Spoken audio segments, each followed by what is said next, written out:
compare 4/7 and 3/4. All right, now in the last video, I tried to draw pictures out to explain them, but I'm not sure my picture is going to be good enough, so we're going to handle this in a different way. Let me write these out again, 4/7 and 3/4. What I want to do is I want to use the fact that I have a least common denominator of 28. Where did I get that? Well, I know 7 times 4 is 28. So the least common denominator with 7, which is a prime number, and 4 is going to be 28. So how can I find out which one of these is bigger or smaller? Take the 4/7 and multiply it by 4/4, the denominator over here, so I can give myself common denominators.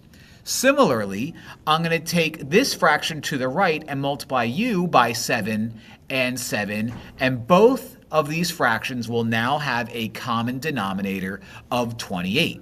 So 4/7 is the same as 4 times 4, which is 16, and 7 times 4, which is 28. 3/4 is going to be the same as 3 times 7, which is 21, and 4 times 7, which is 28. Now, these fractions are the same exact thing. Which one is larger? Well, 21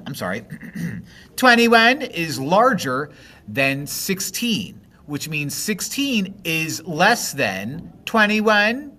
So going back up here, we could say 4/7 is less than 3/4. So let's write that up here to make it look prettier because I have all this sloppiness.